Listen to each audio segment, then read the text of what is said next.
देखिए, नदी तंत्र हम पढ़ चुके हैं, तो आज का आपका उसी से रिलेटेड पहला प्रश्न है। आपको बताना है कि भागीरथी नदी कहाँ से निकलती है। ठीक है, इसमें आपको 4 ऑप्शन दिए गए हैं। ऑप्शन ए है गोमुख से, ऑप्शन बी गंगोत्री से, ऑप्शन सी तपोवन से, या फिर ऑप्शन डी विष्णुप्रयाग से। तो आपको कौन सा ऑप्शन सही लगता है?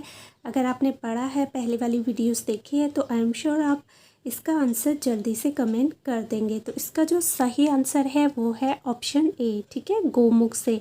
भागीरथी नदी तंत्र मैंने पढ़ाया था, तो ये वहाँ पे आप देख सकते हैं। तो गोमुख से निकली थी भागीरथी नदी। ठीक है, अब आज का दूसरा प्रश्न है कि निम्न में से कौन नदी हिमनद से नहीं निकलती है। आपको बताना है कौन हिमनद से नहीं निकलती है। तो ऑप्शन ए है Yamuna, option B Alaknanda, option C Kosi, या फिर ऑप्शन डी है आपका मंदाकिनी। तो जल्दी से बताइए कि कौन सी ऐसी नदी है जो कि हिमनद से नहीं निकलती है। तो इसका जो सही आंसर होगा वो है आपका ऑप्शन सी, यानी कि कोसी। ठीक है, जो कोसी जो नदी है वो हिमनद से नहीं निकलती है। बाकी आपको पता है मंदाकिनी, यमुना और अलकनंदा कहाँ से निकलती है। ठीक है, तो अगर आप जानते हैं नाम कि कौन सी नदी कहाँ से निकलती है, तो आप कमेंट बॉक्स में कमेंट करके बता सकते हैं। आज का अगला प्रश्न है, जो कि प्रश्न संख्या 3 है हमारा। बहुत इम्पोर्टेंट ये प्रश्न है, तो ज़रूर आप इनको देखिएगा। तीसरा प्रश्न है, मंदाकिनी नदी किस जल प्रवाह से संबंधित है। मतलब मंदाकिनी जो नदी है वो किसकी मुख्य नदी है। ठीक है, ऑप्शन ए है Alaknanda, option B Bhagirathi, option C Yamuna, या फिर ऑप्शन डी धौली गंगा। तो आप बताइए कौन सी ऐसी नदी है जो कि मंदाकिनी नदी की क्या है, मुख्य नदी है। मुख्य नदी से जो मंदाकिनी नदी है वो किसकी जल प्रवाह से वो संबंधित है। तो जल्दी से बताएं, इसका जो सही आंसर है वो है आपका अलकनंदा, ऑप्शन ए। ठीक है, अलकनंदा नदी प्रवाह को हम एक बार अगली वाली वीडियोस में मैं कोशिश करूँगी आपको डिटेल में उसकी एक अलग से वीडियो बना के लाऊं। ठीक है, तो अब आज का हमारा 4th क्वेश्चन है। चौथा प्रश्न है, कौन नदी केदारनाथ से रुद्रप्रयाग तक बहती है। ये बहुत ही इजी प्रश्न है। उम्मीद है आप सभी लोग इसमें हिस्सा लेंगे, सभी लोग इसका आंसर कमेंट करेंगे। तो जैसा कि आप देख रहे हैं, प्रश्न है कि कौन नदी केदारनाथ से रुद्रप्रयाग तक बहती है। Option A Bhagirathi, option B Alaknanda, option C Saryu, या फिर ऑप्शन डी मंदाकिनी। तो कौन सी नदी है जो केदारनाथ से रुद्रप्रयाग तक बहती है। तो इसका जो सही आंसर है वो है आपका मंदाकिनी। ठीक है, देखिए जो मंदाकिनी है वो कहाँ से, केदारनाथ से आपके रुद्रप्रयाग तक बहती है। उसके बाद अगला प्रश्न है हमारा आज का 5th प्रश्न है, हेमकुंड झील घिरी हुई है। आपको बताना है कितनी हिमाच्छादित जो शिखर है उनसे हेमकुंड झील घिरी हुई है। ये सारी वीडियोस में आपको उत्तराखंड की जो प्लेलिस्ट है उसमें आप देख लीजिएगा, सभी कुछ उसमें डाला हुआ है। तो जो आपको डाउट होता है जिस भी प्रश्न में, आप वहाँ से डिटेल में देख सकते हैं। तो इसका कौन सा सही होगा, क्या 5 हिमाच्छादित शिखरों से ढका है हेमकुंड झील, या फिर 7 हिमाच्छादित शिखरों से, या फिर 8 हिमाच्छादित शिखरों से, या फिर 9 हिमाच्छादित शिखरों से। तो कितने शिखरों से घिरा हुआ है हेमकुंड झील। इसका जो राइट आंसर है वो है आपका 7 हिमाच्छादित शिखरों से, यानी कि ऑप्शन सी बिल्कुल सही आंसर है। अब आज का नेक्स्ट हमारा प्रश्न है 6वां प्रश्न, उत्तराखंड की निम्न झीलों में कौन सी एक त्रिभुजाकार की है।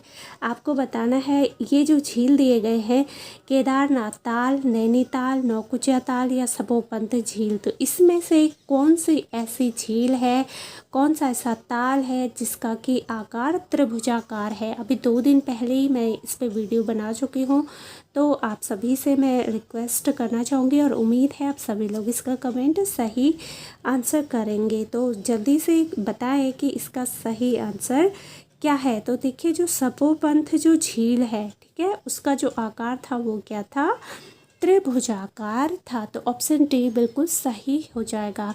अब आज का हमारा 7वां प्रश्न है, उत्तराखंड की निम्न झीलों में कौन 9 कानों वाला है। 9 कोनों वाला मतलब किसमें 9 कोने हैं, ठीक है। तो जल्दी से बताइए। ऑप्शन ए है Naukuchiya Tal, option B Bhimtal, option C Girital, option D Jhilmil Tal. तो कौन सा है 9 कोनों वाला ताल जिसके कि 9 कोने हैं। तो नाम से भी आप आंसर कमेंट कर सकते हैं। इसका राइट आंसर है नौकुचिया ताल, ठीक है। नौकुचिया ताल बिल्कुल सही उत्तर है। अब आज का अगला प्रश्न है। अगला प्रश्न आप देख सकते हैं कि उत्तराखंड की कोसी नदी सहायक नदी है। आपको बताना है कि किसकी सहायक नदी है उत्तराखंड की कोसी नदी। ऑप्शन ए गंगा की, या फिर बी रामगंगा की, ऑप्शन सी शारदा की, या फिर डी इनमें से किसी की नहीं। तो इसका जो सही आंसर है वो है रामगंगा की, ठीक है। जो रामगंगा है उसकी कोसी नदी क्या है, सहायक नदी है। अब आज का अगला प्रश्न है 9वां प्रश्न। 9वां प्रश्न है, टिहरी बांध किन नदियों के संगम पर स्थित है। बहुत ही सिंपल ये प्रश्न है, लेकिन जब एग्ज़ाम में आते हैं तो हम इन्हीं प्रश्नों को गलत कर देते हैं, क्योंकि हमें रिवाइज़ करने की आदत नहीं होती है। तो आप मेरे साथ साथ अपने सारे प्रश्नों को रिवाइज़ कर सकते हैं, कमेंट करके आप आंसर दे सकते हैं, ठीक है। तो टिहरी बांध किन नदियों पर है। ऑप्शन ए है अलकनंदा या मंदाकिनी, अलकनंदा और मंदाकिनी। ऑप्शन बी भागीरथी एवं भिलंगना, ऑप्शन सी भागीरथी एवं अलकनंदा, या फिर लास्ट ऑप्शन डी काली एवं टोंस नदी।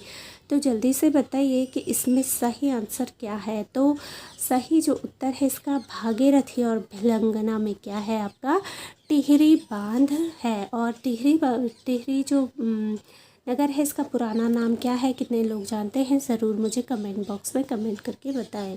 अब आज का 10वां प्रश्न है, जाह्नवी नदी किस मुख्य नदी से संबंधित है। आपको बताना है जो जाह्नवी नदी है वो किस मुख्य नदी से संबंधित है। ऑप्शन ए अलकनंदा से, ऑप्शन बी भागीरथी से, ऑप्शन सी यमुना से, या फिर ऑप्शन डी है आपका पश्चिमी रामगंगा से। तो किससे संबंधित है जाह्नवी नदी। इसका जो सही आंसर है वो है आपका भागीरथी, ठीक है। तो ऑप्शन बी सही होगा बिल्कुल। भागीरथी क्या है जाह्नवी नदी की जो नदी है उससे क्या है संबंधित है। अब आज का अगला प्रश्न है। अगला प्रश्न हम देखते हैं 11वां प्रश्न है हमारा कि विरही गंगा के अवरुद्ध हो जाने से बनी जो गौना झील है वो कितने वर्षों तक रही। बहुत महत्वपूर्ण प्रश्न है, यहाँ से ज़रूर आपको प्रश्न पूछा जा सकता है।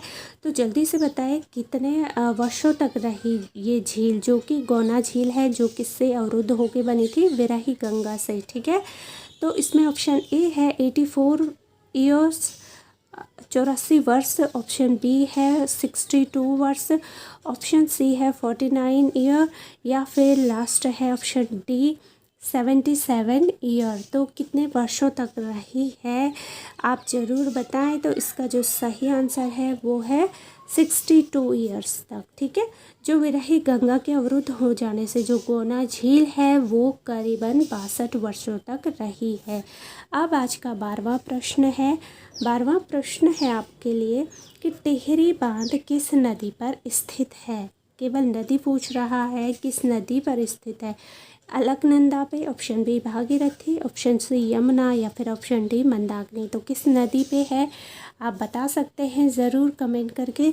तो इसका जो सही आंसर होगा वो होगा आपका भागीरथी नदी पे, ठीक है। भागीरथी और भिलंगना है तो यहाँ पे भागीरथी है, तो भागीरथी नदी पे है टिहरी बांध। आज का 13वां प्रश्न है। 13वां प्रश्न है कि काली और गौरी नदियों का संगम कहाँ पे होता है। आपको बताना है जो काली नदी है और गौरी नदी है इनका संगम किस स्थल पर होता है। ऑप्शन ए जौलजीबी में, ऑप्शन बी डीडी हाट में, ऑप्शन सी मुंशियारी में, या फिर ऑप्शन डी टनकपुर में कहाँ पे होती है काली और गौरी नदी का संगम। तो अगर आप जानते हैं ज़रूर इस प्रश्न का आंसर दें कहाँ पे होती है। तो इसका जो सही आंसर है वो है जौलजीबी में, ठीक है।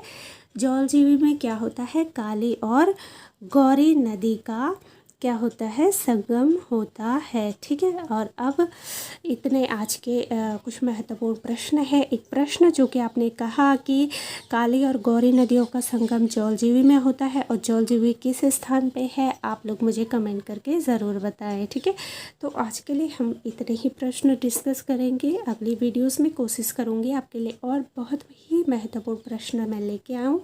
आप ऐसे ही मेरे साथ बने रहें, हमेशा अपने आंसर कमेंट करते रहें। तो थैंक्स फॉर वॉचिंग। आप सभी को all the best for your all exams and bye and take care.